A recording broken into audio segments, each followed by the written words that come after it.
Hello everyone, today's project is a car fixing project, car repair. We're gonna replace the brake pads and rotors on a 2008 Toyota Prius. I haven't done a car repair project in a while, so I'm pretty excited to get into this one. So we're going to be replacing the front passenger side brake pads and rotors on this 2008 Toyota Prius. I've had this car for quite a bit of time here. It's got over 100,000 miles on it. And I don't remember replacing the brake pads and the rotors since maybe somewhere around the 40,000 mark. So I do know that I expect a lot of rust, a lot of bolts that I have to wrestle with. So it should be a fun one. Let's get going. Before we get started, here's an overview of the tools that you'll be needing to do a project like this. So first of all, need a floor jack and a jack stand so we can raise the car and get working on it. We're gonna need WD-40. I expect a lot of rust, so we're gonna definitely be using that. I have a brake parts cleaner. I'm gonna be using this to clean the brake drum and the caliper and the main parts that we're gonna be working with to install the new brake pads and rotors. You'll need a set of sockets and socket wrenches. More specifically, on the 2008 Toyota Prius, you'll need the 14 millimeter and the 17 millimeter socket. This will come in handy. This electric impact wrench is going to be very useful to try to get one of the stuck bolts undone and unscrew it. So that's probably going to be a very crucial tool to have. This tool's got multiple names. Sometimes it's referred to as the brake pads tool, brake tool, brake pad spreader, lots of different names. But primarily, we're gonna use this to compress the piston in the main brake drum and get the piston moved back so we can have more wiggle room. You'll see the exact usage of this here once we get to this step. You're gonna need a tire bolt wrench. Preferably, you can use the one that came with your car. Every car comes with one of these, but if you have one of the sockets, the right socket sizes for the bolts, go ahead and use that too. And of course, you'll need a new rotor and new brake pads. The brake pads usually come in a box that has two pairs that are typically for either your front or your rear. In my case, this box has 4 brake pads, 2 for the front passenger side and 2 for the front driver's side. So we'll use 2 of those today as we do the front passenger side. Something else you'll need a cardboard box like this. We'll be using this box to place the brake drum on it once we disconnect it. A little bit more on that once we get to that step. Of course, make sure you have plenty of disposable rags handy. Now that we have all our tools identified, let's get to it. So the first thing we're gonna do is unscrew the tire bolts while the car is on the ground. Why are we doing that? Because we want to use the car's weight as leverage so the tire doesn't spin. If you were to jack the car up first and then try to unscrew the tire bolts, the tire will spin with you. So keeping the car on the ground for now, we're gonna go ahead and unscrew the tire bolts. You can use your weight to unscrew it, just like that.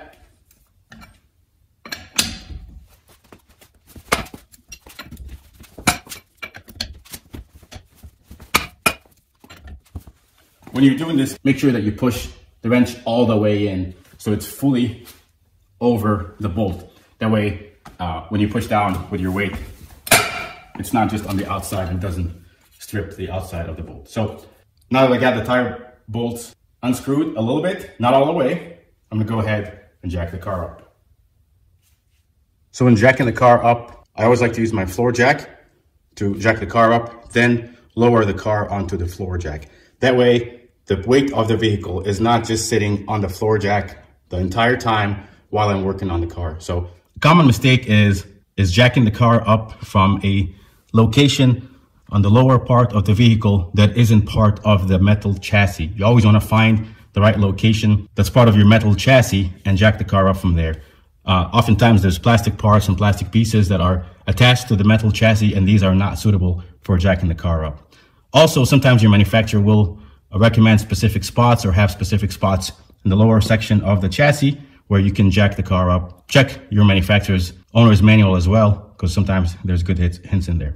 For today, we're gonna find this spot right here. That's part of the metal chassis of the car.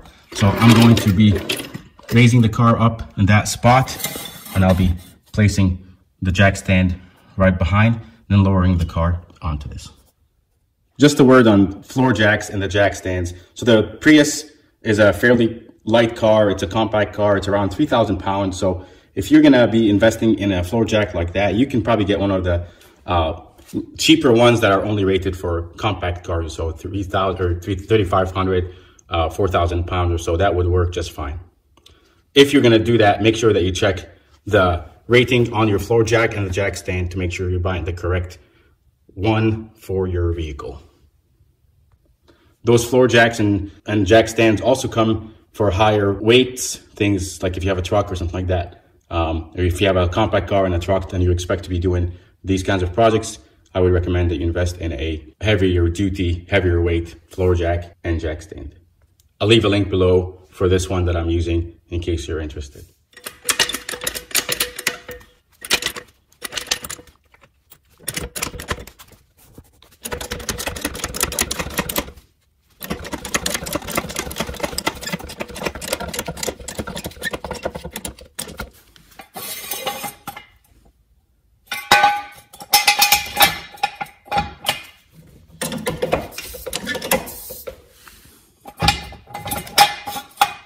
Again, I'm checking for the metal frame, metal chassis of the car, because that's where I want to place this jack stand. Okay, so we got the right spot. Go ahead and lower the floor jack very slowly.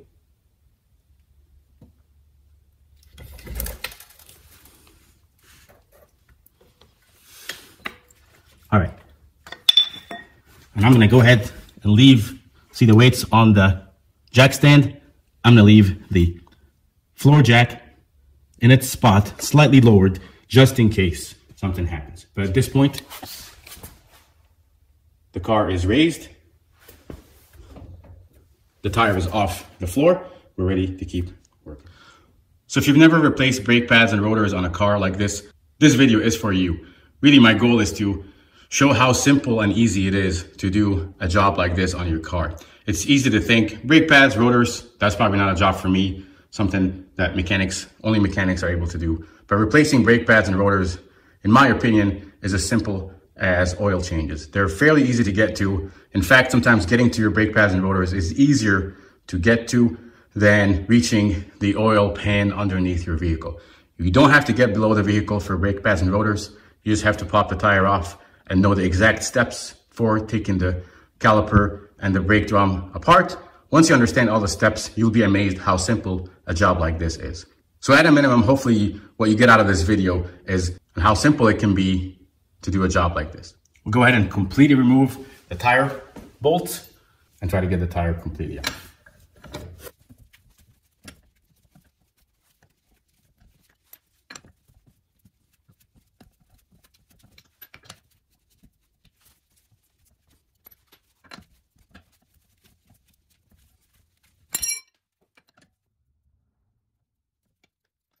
All the bolts are off. I'm gonna go ahead and set them aside. We won't need them for a while. So I wouldn't be surprised if this tire does not come off right away. I do expect the main hub to be a little rusty, so it's probably some rust I'll have to wrestle with. If that's the case for you, all you gotta do is just wrestle it, maybe give the tire a kick or so, and get it loose so it can pop off. But at this point, this tire is ready to come off.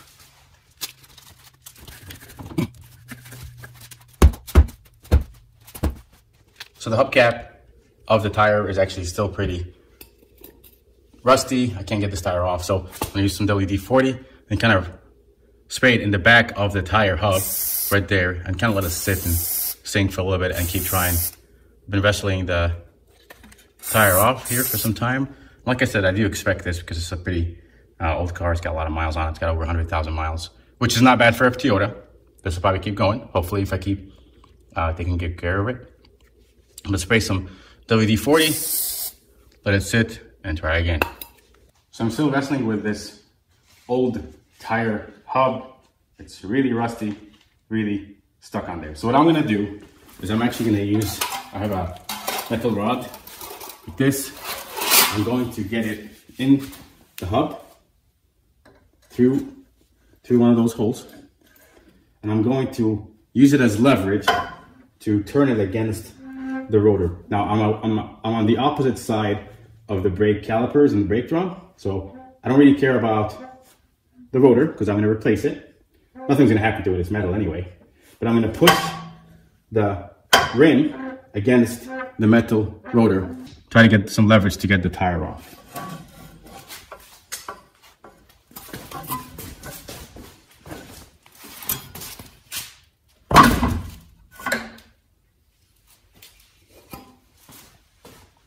Just like that. WD-40, using the metal rod as leverage, pop the tire right off. Now we can proceed with our project. Tire now off. I'm gonna set this to the side. As you can see, quite a bit of rust on the inside. You can see kind of like the shape of the hubcap. So that's what I was wrestling with. Here's the inside of the rim. As you can see, quite a bit of rust in there. So I'm gonna go ahead and clean this up here as part of this project to make sure that it's a little bit better. It's not gonna be perfect, but a little bit better if we clean it. So while I continue working on this project, I'm gonna go ahead and spray WD-40 around the cap here, the main hubcap, and let it sit while I actually replace the brake pads and rotors.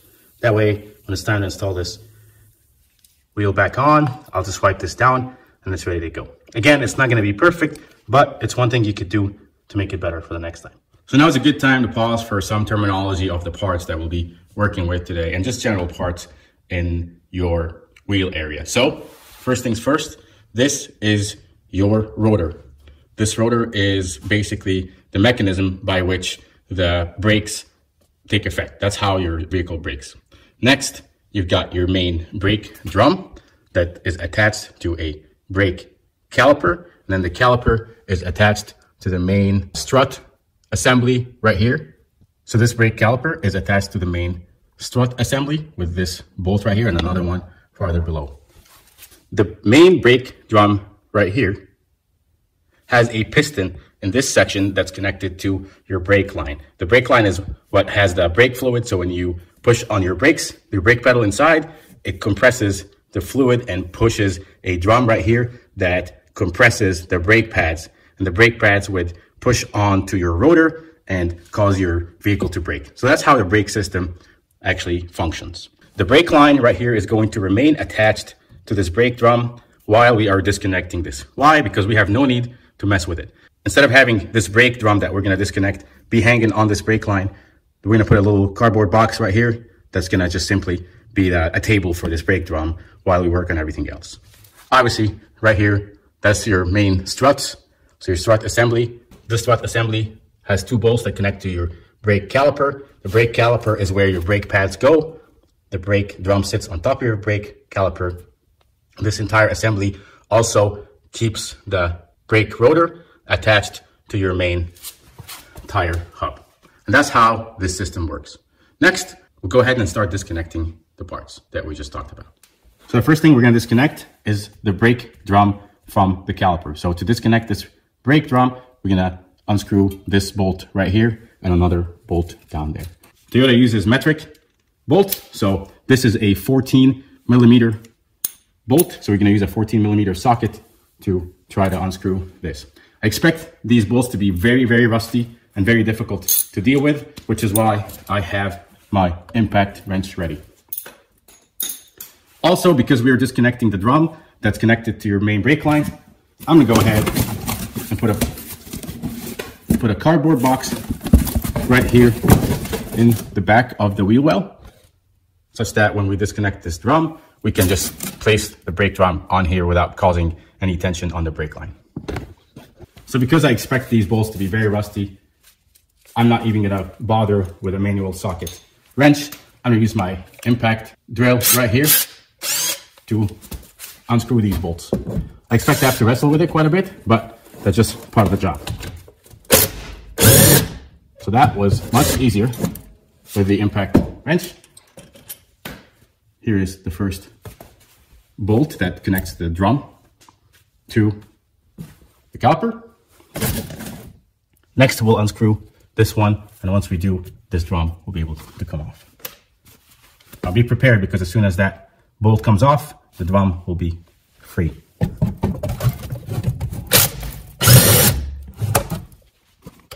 Piece of cake. Here's the second bolt.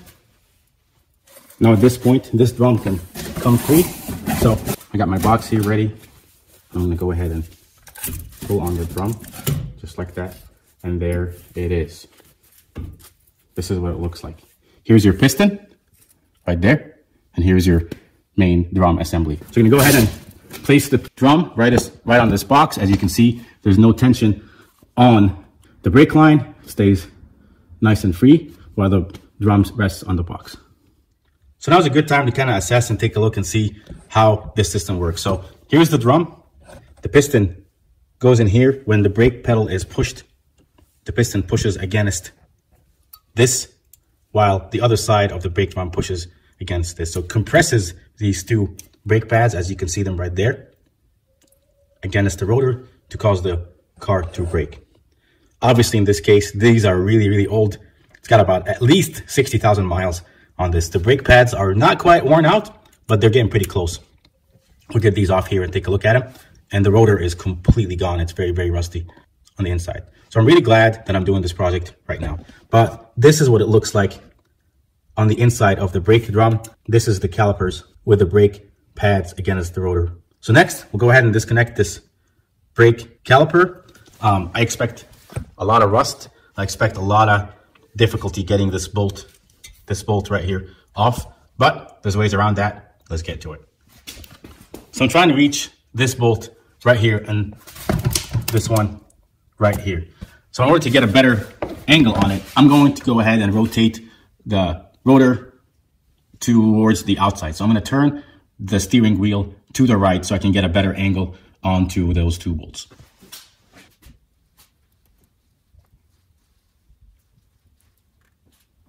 So now I can reach this a little bit better and hopefully try to get it undone. So I'm gonna grab my impact wrench again. I got my 17mm socket. Let's see if I can get it at least a little bit undone.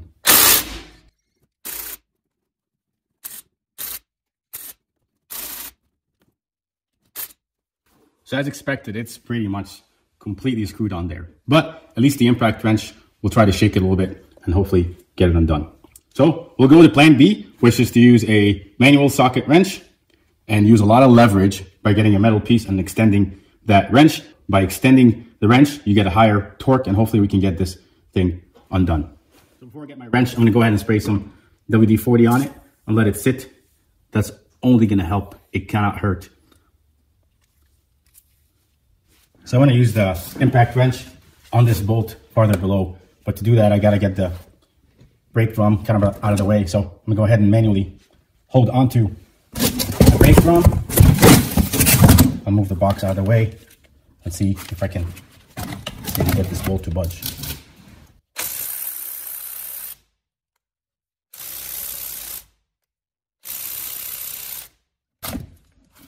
Okay, so it didn't budge, which is kind of expected, but at least a little bit of impact wrench on it can only help. We'll go ahead and move to plan B, and hopefully we can get this moved. So plan B, I'm gonna use a socket wrench. I'll put the socket in here. I'll attach it to where I need it. I actually don't need the extension. So I'll attach it to where I need it.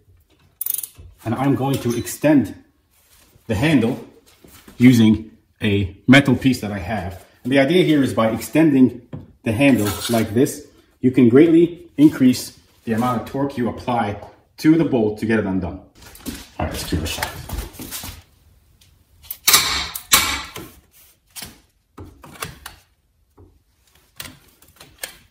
Just like that, we've got it undone.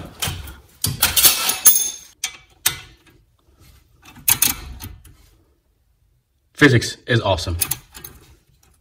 So by extending the handle of the wrench, I'm able to greatly increase the torque that's applied on this bolt and get it unscrewed. As you can see, it's come loose.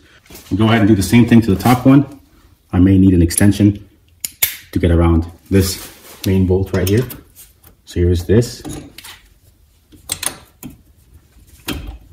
Everything is attached. I need to turn the wheel a bit more in order to reach it.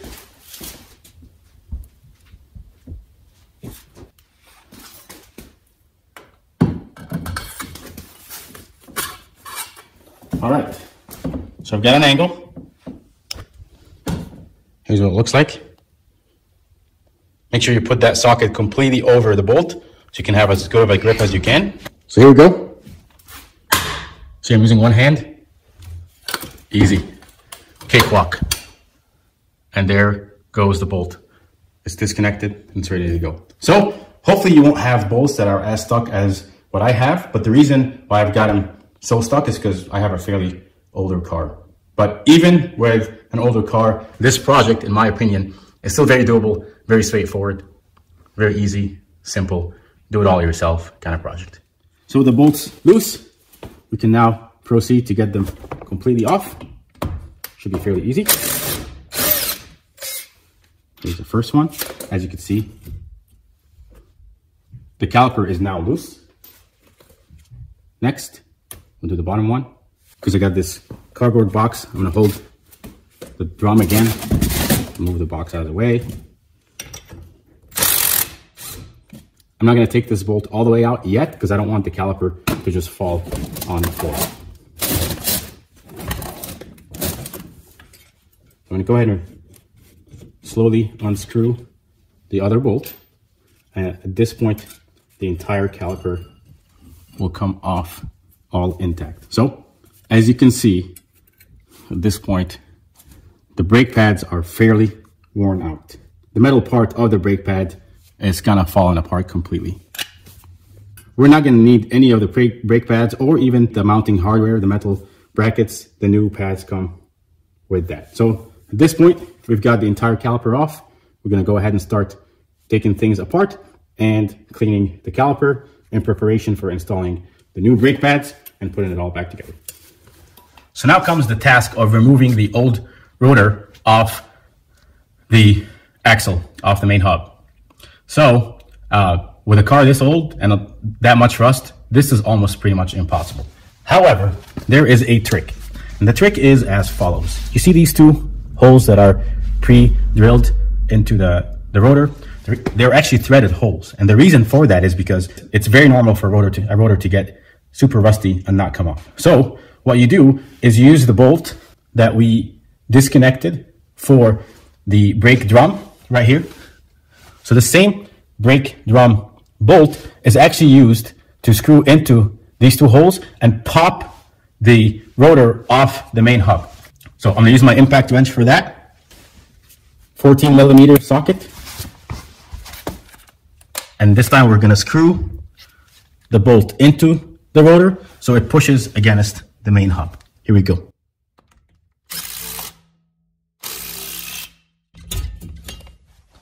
And just like that, it pops it right off. It gets the rotor loose and you don't have to do hardly any effort. Obviously, I need that bolt back. So I'm gonna unscrew the bolt out before popping the rotor off. There's the bolt back. Now the rotor can completely get popped off and thrown away. Piece of cake.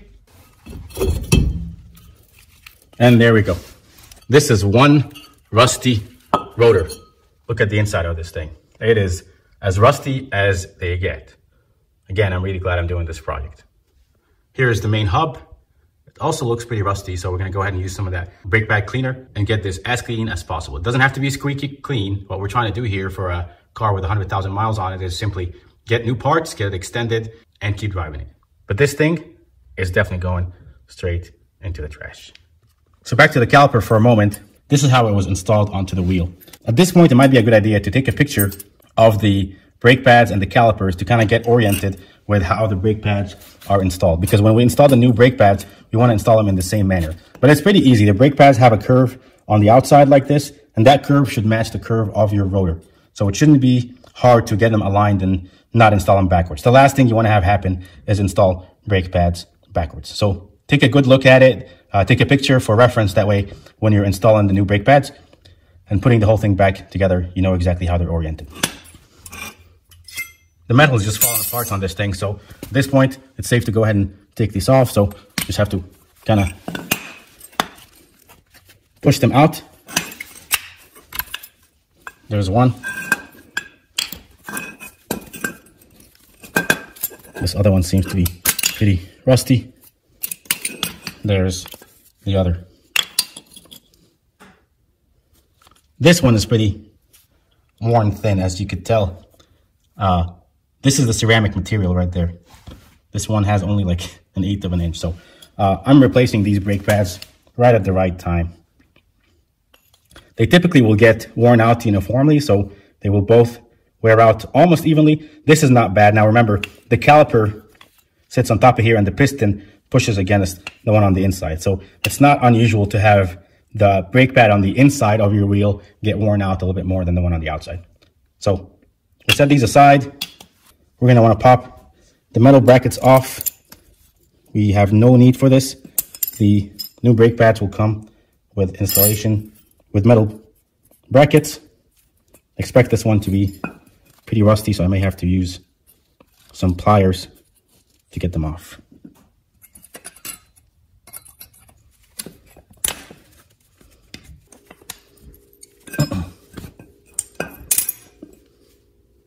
Here we go. So here's the caliper. We're gonna wanna clean this up pretty good. Here's the old brake pads and brackets. For comparison's sake, here's the old rotor, and here's the new shiny one. Quite a bit of a difference. Also, looking at the inside, this is what the new one looks like. And this is what the old one looks like. I don't think I've ever seen a more rusty piece of equipment, especially on the inside. I think I got my money's worth out of this rotor. Also for comparison, here is the old brake pads, and here are the new brake pads. Quite a bit of difference in thickness. As you can see, the ceramic material on the inside of the brake pad has been fairly worn out. It's not completely gone yet, but it's pretty close. I definitely got my money's worth out of this pair of brake pads. Now, one thing to notice is the inside brake pad has a metal notch on the top. So when you buy your new brake pads, make sure that you see that. It should be exactly identical. Your new brake pad should be exactly identical to the old one. So when you line up the brake pads, make sure that you are installing the correct ones. This metal notch is expected to be on the brake pads that are on the inside of your wheel. So make sure you line them up correctly. Here is the difference in thickness between an old brake pad and a new one. That's quite a bit of difference.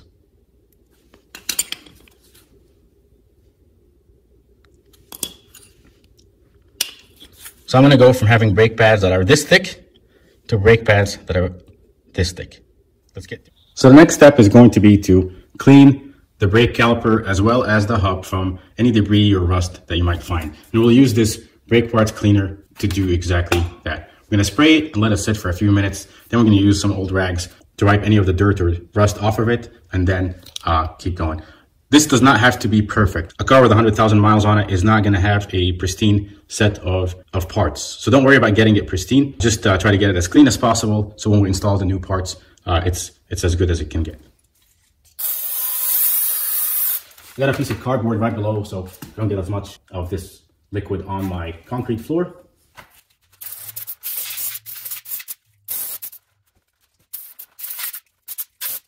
So I think that's pretty good. I was blasting the stuff at it because sometimes that force can get a lot of that debris off. We'll let this cleaner sit a little bit on these parts, and then we'll start scrubbing the dirt off of it. Use some of these rags.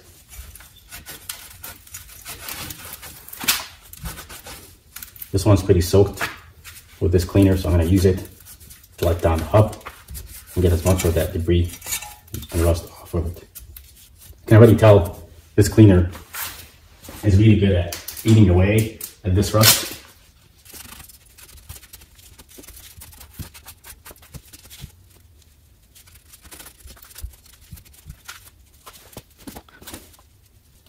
And also clean the main strut right here where the caliper attaches and get all of that dirt off of it. It's not rusty, which is very good. It's in a very good shape, and that's expected. It's not a part that's expected to wear out like the rotor and the brake pads. Clean the other side too.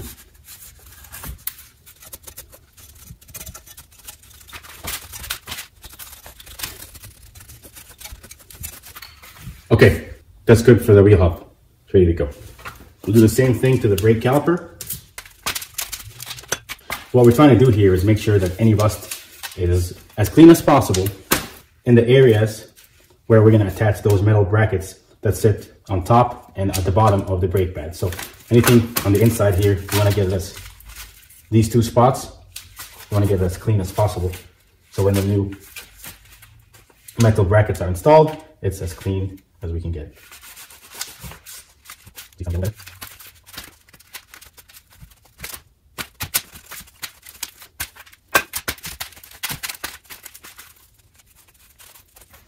Okay, I think that's good enough. So now we got the brake parts ready to go. Caliper is clean, main hub is clean. We're ready to start assembling things back on. So the first thing we're gonna do is go ahead and put the brake pads, the new brake pads, and the new metal brackets onto the brake caliper. So the caliper is gonna get installed like this. So those metal brackets have a little notch right here. There's a metal notch right here. That's going to go in between the two sections of the caliper. So it gets installed like this. And it also helps you make sure that your bracket is nice and even in between these grooves. So there you go. See? This metal piece, make sure it's in between both sections of the caliper. You can't really misalign them. Same thing on the top. Here's the metal notch that goes in between.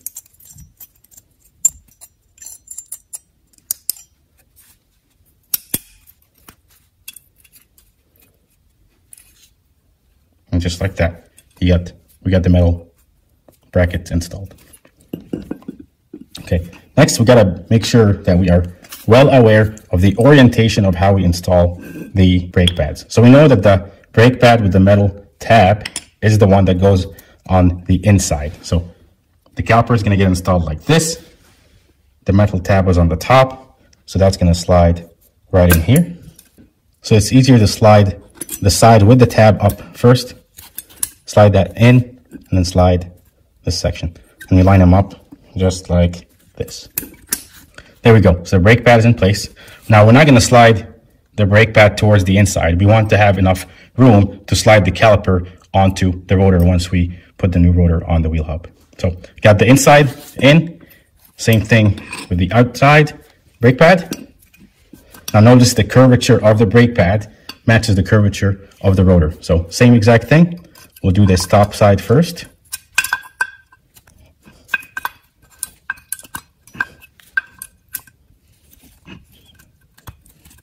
Just like that. They are going to be a little bit loose. That's expected. But again, the point here is to get them in place such that we can slide the caliper onto the rotor. So there we go. We got this. The new metal brackets, new brake pads are on. This caliper is now ready to get installed onto the rotor. So reassembly is a lot easier than disassembly because everything is pretty much ready to go to get put together. So we got the caliper ready for reinstallation. We're going to go in the opposite order. So when we disconnected everything, we started out with the drum, then we disconnected the caliper, then we disconnected the rotor. Now we're going to go in the exact opposite. So the first thing we're going to do is put the rotor back on. Now make sure you've got everything handy. So make sure that you got your bolts, 2 sets of bolts, the one for the drum and the one for the caliper. Make sure you got the caliper, make sure you got everything within reach so you can do it all together at once. So first thing we're gonna do is attach the new rotor onto the hub. And just give it a push all the way in. It is gonna stay loose and that's expected. The rotor is not gonna be screwed into place until we screw on the tire. So next, we're gonna go ahead and put the caliper in the right orientation over the rotor.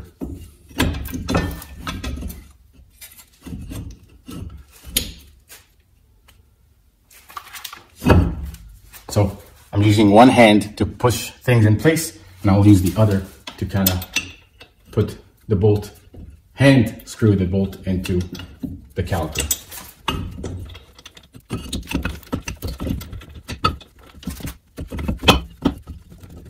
Once you put the bolt in place, just like that, and hand tighten this bolt in place, the caliper should stay. Obviously everything is loose, and that's okay.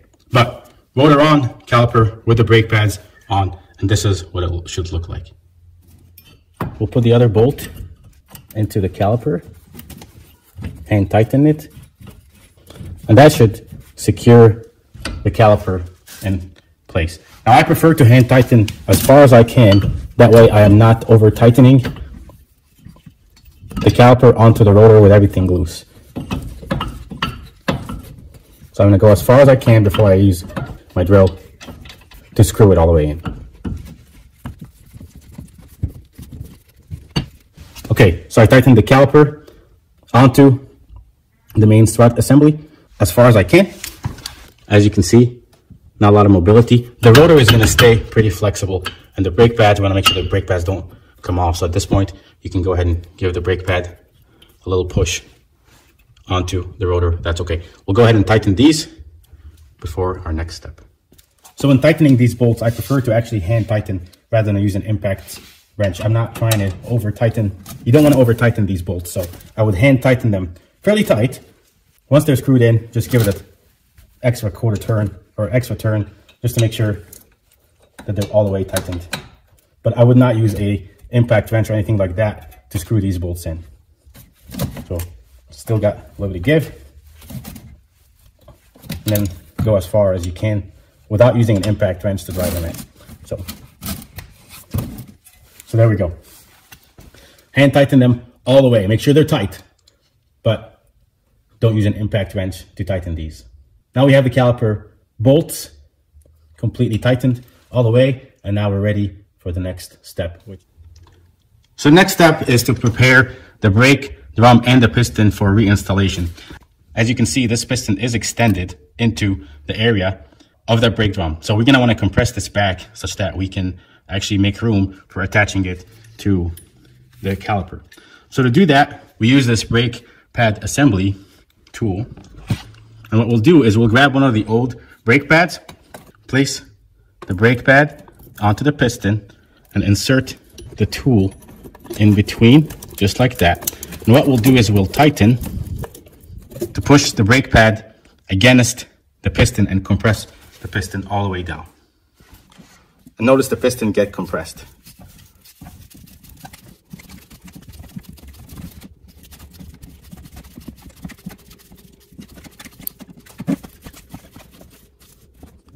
See the location of the piston now? The piston got compressed in to give us more room to reinstall the brake drum onto the caliper.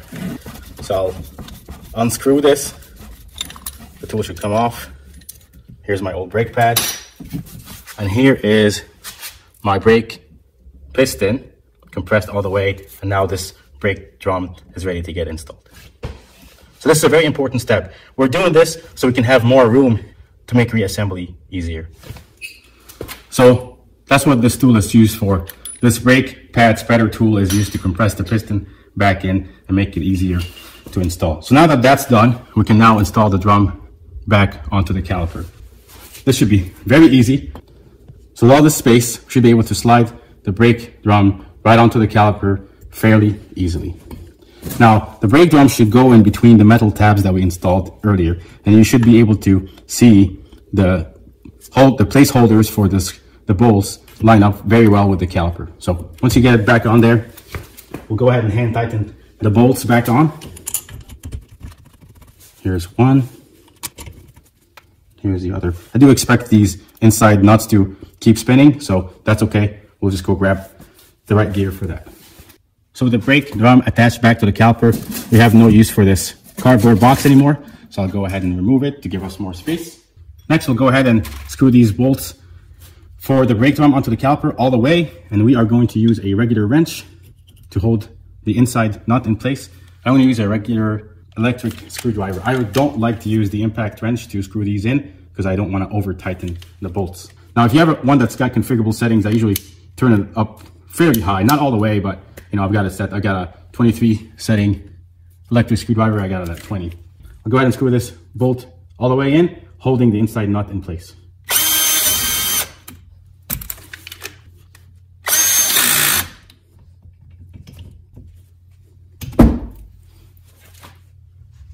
We'll do the bottom one in the same way. Hold the nut on the inside and screw the bolt in.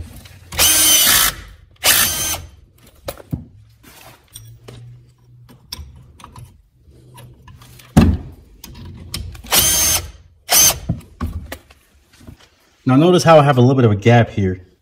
So I expect to need to tighten this a little bit more. So that's when I'm going to use an impact wrench, being very careful not to over tighten this bolt.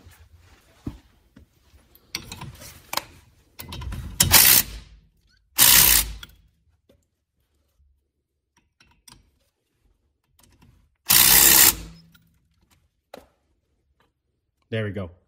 I think we got it. I'll do the same thing for the top one, just for good measure. Being very careful not to over tighten it. That should do it. Now we have the entire brake assembly installed back on, nice and tight the way it should be. One thing you're gonna notice is that the rotor is still loose. And that's expected because a brand new rotor like this is supposed to be loose, even while the caliper and the brake drum are screwed on tight, because what screws the rotor in place is when the tire gets screwed onto these bolts. That's what keeps this in place. Prior to putting the tire back on, I'm going to go ahead and turn the wheel back so it's straight. Now we're ready for the tire. So earlier I put some WD-40 on this tire rim to try to get it a little bit more cleaned up. So I'm going to go ahead and kind of wipe it down a little bit, try to get any of the rust and debris that may have been eaten away by the WD-40. I kept this WD-40 on there for at least a good hour or so while I'm working. So it's easy to wipe off rust and debris that may have fallen off. Okay, so that's good enough. I'm not really concerned about the rest of the rim. Ultimately, I'm concerned about the hub itself being rusty and causing problems when popping the wheel off. Now we're ready to put this wheel back on.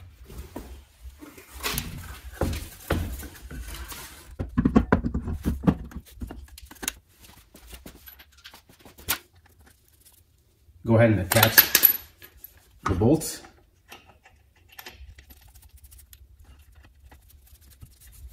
When attaching the bolts, it might be easier to do it in kind of like a star pattern. That way you get them all screwed on in a fairly consistent manner, rather than having to go all the way around and have one side get screwed in and the other will be a little bit slanted. So prefer that you do kind of in a star pattern. So every time you put a bolt on, you go in the opposite of where you were the last bolt.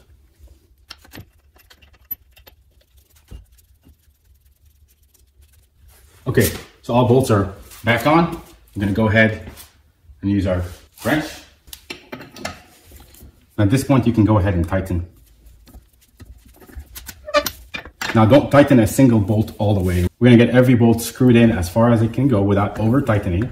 That way the tire is put back on in a fairly uniform fashion and you don't have more pressure from one bolt than the other. So again, following this star pattern.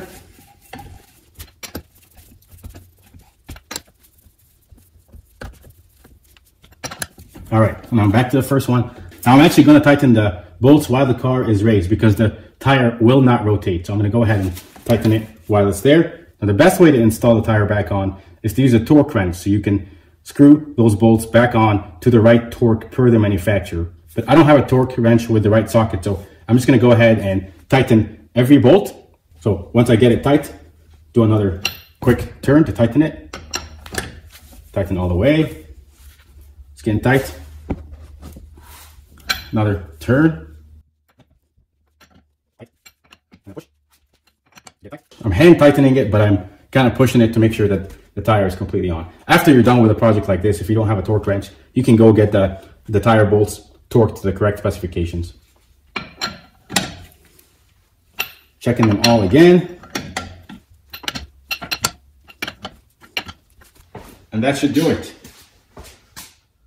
So with the tire back on, we're ready to lower the car down and wrap up this project. So first thing you do, jack the car up, lower jack stand out of the car, jack stand out of the way, and then slowly lower the vehicle down.